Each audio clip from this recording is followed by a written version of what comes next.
ओम शांति। 28/10/2022 के बाबा के साकार अनमोल धारणा युक्त मधुर महावाक्य हैं, जिसमें बाबा ने कहा है अपना सब कुछ बाबा के हवाले कर श्रीमत पर चलना है। कोई भी छिपा कर के कार्य नहीं करना। कोई भी ऐसा काम हुआ है जज को बाबा ने कहा जो सुप्रीम जज है उसको सच सच बता दो, तो उससे माफ़ भी हो जाएगा, आगे ना करने की शक्ति भी शिव बाबा देगा।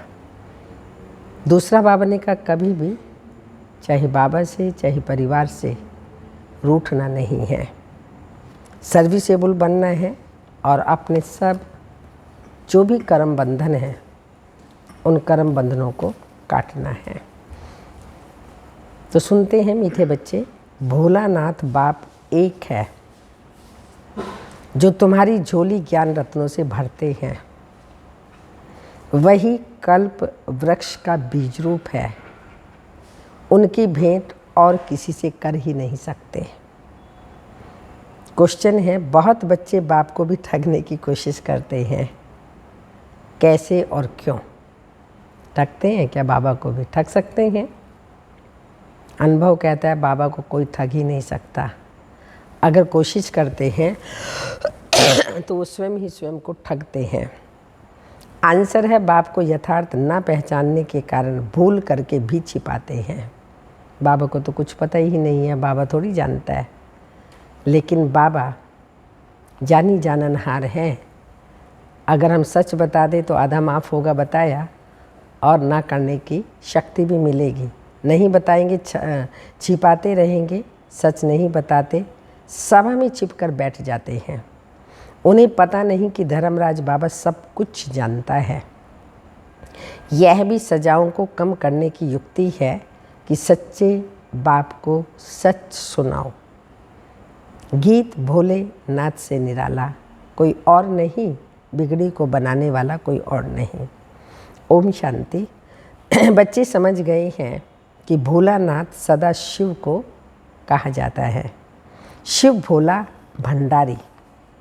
शंकर को भोलानाथ नहीं कहेंगे, ना और कोई को ज्ञान का सागर कह सकते हैं। तो बाप कहते हैं मैं ही आकर बच्चों को आदि मध्य अंत की नॉलेज अथवा ज्ञान सुनाता हूँ, तो एक ही ज्ञान का सागर ठहरा, ना शंकर और ना अव्यक्त ब्रह्मा। अव्यक्त ब्रह्मा तो सूक्ष्म वतन में रहता है। बहुत इस बात में मूंझते हैं कि दादा को भगवान ब्रह्मा क्यों कहते हैं। इनको तो कभी भगवान कहा ही नहीं। ब्रह्मा तो बाबा का रथ है, जिनके माध्यम से ही बाबा हम बच्चों को ये ज्ञान दे रहे हैं। लेकिन अव्यक्त ब्रह्मा को भी भगवान नहीं कह सकते, तो साकार ब्रह्मा को कैसे कहेंगे? अब बाप समझाते हैं कि मैं ही तुम्हारा परलौकिक पिता हूँ। परलोक न स्वर्ग को न नरक को कहेंगे। परलोक है परेते परे लोक, जहाँ आत्माएं निवास करती हैं। इसलिए उनको कहते हैं परम प्रिय परलौकिक परम पिता, क्योंकि वह परलोक में रहने वाले हैं। भक्ति मार्ग वाले भी प्रार्थना करेंगे तो आंखें ऊपर जाएंगी। ऊपर वाला जाने, परलोक वाला जाने। तो बाप समझाते हैं मैं सारे कल्प वृक्ष का बीज रूप हूँ। एक शिव के सिवाय किसी को भी क्रिएटर नहीं कह सकते। वही एक क्रिएटर है, बाकी सब उनकी क्रिएशन है। अब क्रिएटर ही क्रिएशन को वर्षा देते हैं। सब कहते हैं हमको ईश्वर ने अथवा खुदा ने पैदा किया है, तो उस एक ईश्वर को सदा फादर कहेंगे। गांधी को तो फादर नहीं कहेंगे। बेहद का रास्ता एक बाप ही है। वही समझाते हैं कि मैं तुम्हारा पारलौकिक परम पिता हूँ। बाकी आत्माएं तो सब एक जैसी हैं, कोई बड़ी छोटी नहीं होती। जैसे ज्ञान सूर्य, ज्ञान चंद्रमा, ज्ञान सितारे आदि आदि, तो उस सूर्य चांद की साइज में तो फ़र्क है, लेकिन आत्माओं का साइज एक जैसे हैं। बाबा कहते हैं मैं कोई साइज में बड़ा नहीं हूँ, गुणों में कर्तव्य में बाबा बड़े हैं। साइज में तो सब आत्माएं, कोई भी कैसी भी आत्मा, और शिव बाबा भी एक ही साइज है, लेकिन परम धाम का रहने वाला हूँ। बाबा कहते हैं मैं कोई साइज में बड़ा नहीं हूँ, लेकिन परम धाम का रहने वाला हूँ, इसलिए मुझे परम आत्मा कहते हैं। परमात्मा में ही सारा ज्ञान है। वो कहते हैं जैसे मैं अशरीरी हूँ, वैसे आत्मा भी कुछ समय परम धाम में अशरीरी रहती है, बाकी स्टेज पर जास्ती समय रहती है। तो जैसे तुम आत्मा सितारे सदस्य हो, वैसे मैं भी हूँ। अगर मैं बड़ा होता तो इस शरीर में फिट नहीं होता। जैसे और सभी आत्माएं पार्ट बजाने आती हैं, वैसे मैं भी आता हूँ। बाबा का भक्ति मार्ग से पार्ट शुरू होता है, सत्युग त्रेता में पार्ट ही नहीं। अब खुद आकर हमको पूरा वर्षा देते हैं, अपने से भी 2 रत्ती ऊपर ले जाते हैं, माना हमारी को और भी आगे बाबा बढ़ाते, अपने से भी बच्चों को आगे बढ़ाते हैं। हमको ब्रह्मांड और सृष्टि दोनों का मालिक बनाते, और खुद खाली परमधाम का मालिक। स्वर्ग में आता भी नहीं, राज्य भी नहीं करता। यह तो हर एक का फर्ज होता है, बच्चों को लायक बनाना। कितनी सेवा करते हैं। कोई के 7 बच्चे होते हैं, कोई डॉक्टर, इंजीनियर, वकील बनता है, तो बाप लौकिक में फूला नहीं समाता।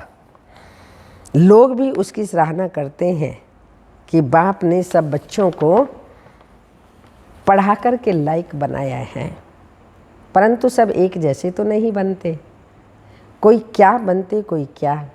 वैसे बाबा कहते हैं मैं तुमको कितना लायक बनाता हूँ। हर बच्चे को राजयोग सिखा करके राजाओं का राजा बनाते हैं शिव बाबा। ये बाबा देखो कैसा है, इसका स्थूल नाम रूप कोई है ही नहीं। दूसरे के तन में प्रवेश कर पढ़ाते हैं। यह हूबहू कल्प पहले वाली पाठशाला है, जहाँ हम पढ़ने आए हैं। कल्प पहले वाली ये पाठशाला है, तो ज़रूर गीता के भगवान ने गीता पाठशाला बनाई है, जहाँ सबको ज्ञान घास, ज्ञान अमृत सिखाया, खिलाया है। कोई कहते हैं श्री कृष्ण की गौशाला, कोई कहते हैं ब्रह्मा की, लेकिन है क्या? जो शिव बाबा को शरीर न होने के कारण ब्रह्मा को मिला दिया है। बाकी श्री कृष्ण को तो गौ पालने की दरकार ही नहीं है। श्री कृष्ण को पतित पावन भी नहीं कहते। गांधी भी गीता को उठाए मुख से सीताराम उच्चारते रहते थे, क्योंकि वह राम कृष्ण कच्छ मच्छ सब में भगवान मानते हैं। पहले हम भी ऐसे समझते थे, ब्रह्मा बाबा कह रहे हम भी पहले ऐसे ही समझते थे, हमारा भी बुद्धि का ताला बंद था। अब बाप ने आकर जगाया है, सभी को कब्र से निकाल वापस ले जाते हैं मच्छरों के सदस्य, फिर उतरते धीरे धीरे अपने समय पर हैं। तुमको बाप समझाते हैं, मुझ एक बाप को याद करो। स्टूडेंट को भी बाप टीचर याद रहता है, तुमको तो बाप पढ़ाते हैं। यही तुम्हारा सतगुरु भी है। तीनों ही फोर्स हैं, बाप, टीचर और सतगुरु, तीनों फोर्स हैं। फिर भी ऐसे बाप को भूल जाते हो। ऐसे ही फुल कास्ट कहलाने वाले बच्चे हैं, जो 5 मिनट भी याद नहीं करते, कहलाते हैं अपने को फुल कास्ट ब्राह्मण, तो बाबा कहते हो 5 मिनट भी याद नहीं करते। तब कहते हैं ओहो मम माया, मैं बच्चों का ताला खोलता हूँ, तुम बंद कर देती हो। माया बाबा को याद नहीं करने देती, बुद्धि का ताला बंद करती है, बाबा आकर के खोलते हैं। जरा भी विकार में गया तो बुद्धि का ताला लॉकअप हो जाता है। फिर भी सच सुनाने से सज़ा कम हो जाती है। अगर आप ही जाकर जज को अपना दोष बताएं तो कम सज़ा देंगे। बाबा भी ऐसे करते हैं। अगर कोई बुरा काम कर छिपाते हैं तो उसको कड़ी सज़ा मिलती है। तो धर्मराज से कुछ छिपाना नहीं चाहिए। ऐसे बहुत हैं जो विकार में जाकर फिर छिपाकर छिप के आके सभा में बैठ जाते हैं। लेकिन धर्मराज से क्या छिपा सकते हैं? छिपा सकते हैं? बिल्कुल नहीं। निश्चय नहीं है तो ऐसे बाप को भी ठगने की कोशिश करते हैं। लेकिन साकार को भल ठग ले, निराकार बाबा तो सब जानते हैं, क्योंकि राइट हैंड धर्मराज है ना, तो वो छोड़ेगा नहीं। सब जानते हैं। तुम्हें इस तन से शिक्षा भी वही दे रहे हैं। तुमसे बहुत पूछते हैं, दादा के तन में परमात्मा कैसे आते हैं? ये तो गृहस्थी था, बाल बच्चे थे, इसमें कैसे आते हैं? क्यों नहीं कोई साधु संत में आते? लेकिन परमात्मा को तो पतित पावन कहा जाता है। जो पुजारी से पूज्य बना रहे हैं, ये भी जैसे बाजोली खेलते हैं। ब्राह्मण ही देवता, क्षत्रिय, वैश्य और फिर शूद्र, फिर ब्राह्मण बनते हैं। ये वर्ण भी भारत में है, और कहाँ वर्ण नहीं है। अब मैंने 5-15 मिनट भाषण किया, ऐसे तुम भी समझा सकते हो। बाबा करके डायरेक्ट बात करते हैं, तुम कहेंगे शिव बाबा ऐसे समझाते हैं। शिव अलग है, शंकर अलग है, यह भी साफ साफ समझाना है। यह है बाबा का परिचय देना। जब गवर्नमेंट का किताब निकलता हु इज हु, वैसे ही who is who pre ordinant drama who बहू ऐसे ही इस ड्रामा की पुनरावृत्ति होती है। हम कहेंगे ऊंचे ते ऊंचा शिव बाबा, फिर ब्रह्मा विष्णु शंकर, फिर लक्ष्मी नारायण, फिर राम सीता, फिर धर्म स्थापक करने वाले। इस रीति दुनिया पुरानी होती जाती है। तुम देवताएं वाम मार्ग में चले जाते हो। अब बाप आकर जगाते हैं, कहते हैं सब मेरे हवाले कर दो और मेरी श्रीमत पर चलो। श्रीमत तो उनकी ही कहेंगे ना, शिव बाबा बच्चों को श्रीमत देते उनकी ही कहेंगे ना। बाकी लक्ष्मी नारायण सीताराम जिनको याद करते हैं वह सब वाम मार्ग में चले गए, और कौन श्रीमत दे सकता है? भक्तों की मनोकामनाएं भी बाबा ही पूरी करते हैं। भल कोई कच्छ मच्छ में भावना रखे, उनकी भी भावना मैं ही पूरी करता हूँ। उसका अर्थ यह निकाला कि कच्छ मच्छ सब में भगवान ही है। बाबा बहुत राज समझाते हैं, लेकिन समझने वाले नंबरवार हैं, तो पद भी नंबरवार हैं। ये डीटी किंगडम स्थापन हो रही है, धर्म नहीं। धर्म तो दूसरे धर्म वाले स्थापन करते हैं। शिव बाबा तो ब्रह्मा द्वारा राजाओं का राजा बनाते हैं। राजाओं का राजा का अर्थ है, तुमको समझाया है कि तुमको विकारी राजाई भी पूजते हैं, तो कितना बड़ा पद तुमको मिलता है। बाबा की मीठी मीठी बातें तुमको बहुत अच्छी लगती हैं ना सब बातें बाबा की हमको। परंतु फिर उठकर चाय पी तो नशा कम हो जाता है, गांव में गए तो एकदम उतर जाता है। यहाँ तो जैसे तुम शिव बाबा के घर में बैठे हो, मधुबन में बाबा के घर में बैठे हैं। वहाँ बहुत फर्क पड़ जाता है। जैसे पति जब परदेश जाते हैं तो पत्नी आंसू बहाती है, वह तो कोई सुख देते नहीं। ये बाबा तो तुम्हें कितना सुख देते हैं, तो इनको छोड़ने में भी रोना आता है। बहुत कहते हैं हम यहाँ ही बैठ जाएं, फिर आपके बाल बच्चे कहाँ जाएंगे? कहते हैं आप संभालो। हम कितनों के बच्चे संभालेंगे? बाबा कहते हैं मैं थोड़ी संभालूंगा, इतने ढेर बच्चे आ जाएंगे। लेकिन ठहरो, सर्विसेबल बनो, तो तुम्हारे बच्चों का भी प्रबंध हो जाएगा। शुरू में थोड़ी थे उनके बच्चे संभाले, अब कितने हैं? उन्हों के बच्चे बैठ संभाले। उनसे कोई गुम हो जाए तो कहेंगे हमारा बच्चा गुम कर दिया। जिसको संभालने रखे वह भी कहेंगे हम औरों का कर्म बंधन क्यों संभालें। अच्छा, फिर तो एक ही शिव बाबा बच्चे को संभालो, तो वह तुम्हारे बच्चे संभालेंगे। बाकी ऐसे बाबा को कभी भी फारकती नहीं देना। ऐसे बहुतों ने फारकती दी है, उन्हों को मूर्खों के अवतार कहे। जो बाबा का बन करके बाबा को छोड़ देते हैं तो बाबा कहते हैं उनको कहेंगे मूर्खों का अवतार। भल कोई ब्रह्मा कुमार कुमारी से रूठ जाओ, लेकिन शिव बाबा से कभी नहीं रूठना। वह तो तुमको राज्य भाग्य देने आया है। अच्छा, मीठे मीठे सिक्के लदे बच्चों प्रति माता पिता बाप दादा का याद प्यार। Good morning, diamond morning. रूहानी बाप की रूहानी बच्चों को नमस्ते। हम रूहानी बच्चों की रूहानी माता पिता बाप दादा को याद प्यार। Good morning, diamond morning. Om नमस्ते। मातेश्वरी जी के अनमोल महावाक्य। यह जो गीत गाते हैं वो गीता के भगवान अपना वचन निभाने आ जाओ। अब वो स्वयं गीता का भगवान अपना कल्प पहले वाला वचन पालन करने के लिए आया है और कहते हैं, हे बच्चे, जब भारत पर अति धर्म ग्लानि होती है तब मैं इसी समय अपना अंजाम पालन करने यानी वायदा निभाने आता हूँ, निभाने के लिए अवश्य आता हूँ। अब मेरे आने का ये मतलब नहीं है कि मैं कोई युगे युगे आता हूँ, कलयुग के समय आता हूँ और कलयुग फिर कल्प कल्प आता है। तो मानो मैं कल्प कल्प आता हूँ। कल्प में फिर 4 युग हैं, सतयुग, त्रेता, द्वापर, कलयुग। कलयुग के भी एंड में, तो कल्प के अंत में शिव बाबा आते हैं।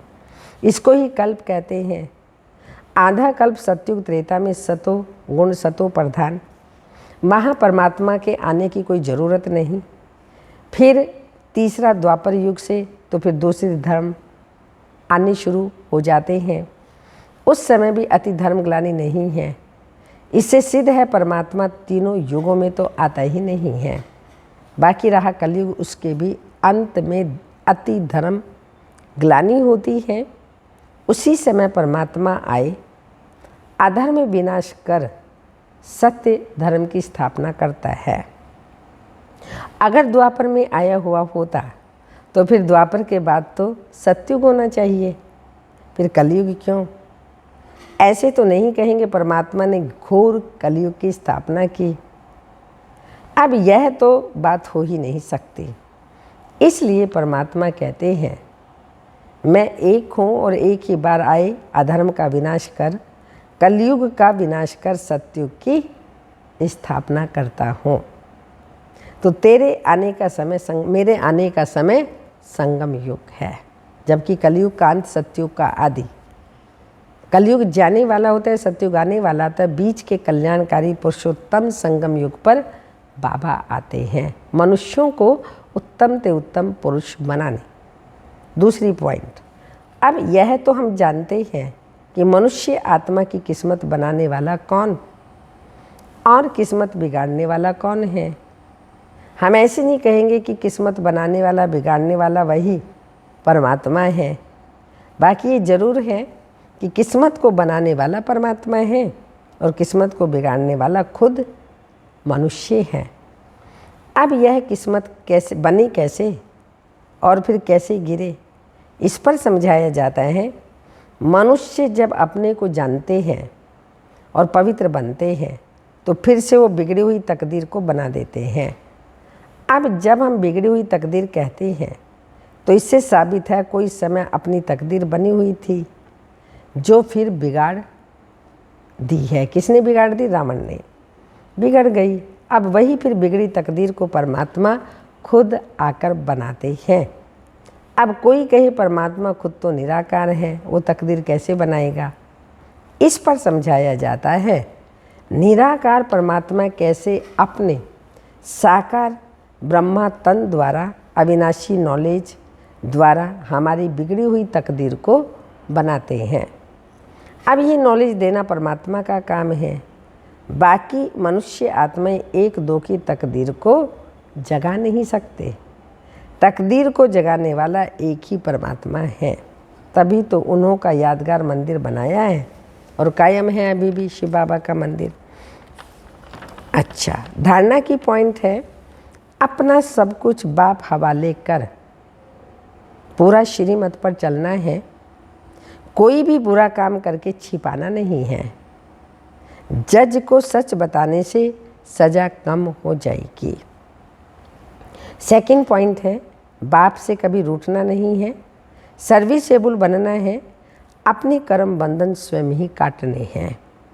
वरदान, संगम युग की हर घड़ी को उत्सव के रूप में मनाने वाले सदा उमंग उत्साह संपन्न भव। कोई भी उत्सव उमंग उत्साह के लिए मनाते हैं। आप ब्राह्मण बच्चों की जीवन की ही उत्साह भरी हुई जीवन है। जैसे इस शरीर में श्वास है तो जीवन है, ऐसे ब्राह्मण जीवन में श्वास ही उमंग उत्साह का है। इसलिए संगम युग की हर घड़ी संगम युग की हर घड़ी उत्सव है। लेकिन श्वास की गति सदा एक रस नॉर्मल होनी चाहिए। अगर श्वास की गति बहुत तेज हो जाए या स्लो हो जाए तो यथार्थ जीवन नहीं कही जाएगी। तो चेक करो, ब्राह्मण जीवन के उमंग उत्साह की गति नॉर्मल अर्थात एक रस है। स्लोगन, सर्व शक्तियों के खजाने से संपन्न रहना यही ब्राह्मण स्वरूप की विशेषता है। सर्व शक्तियों के खजाने से संपन्न रहना यही ब्राह्मण जीवन की स्वरूप की विशेषता है। अमृत बेले की पॉइंट है, मीठे बच्चे, सवेरे सवेरे उठ अशरीरी होकर बाप की याद में बैठना। यह है विश्व को शांति का दान देने की विधि, और स्वदर्शन चक्र फिराना यह है सुख दान देने की विधि। तो बाबा कहते हैं स्मृति रखो, भूली हुई पॉइंट्स भी याद करो, इससे धारणा अच्छी होगी और बुद्धि भी बिजी रहेगी। ज्ञान का मंथन करने से तो सब फिक्रातों से फारिग हो जाएंगे, सदा खुशी रहेगी। तो तुम बच्चों को सवेरे सवेरे उठकर प्रैक्टिस भी करनी चाहिए समझाने की। ओम शांति।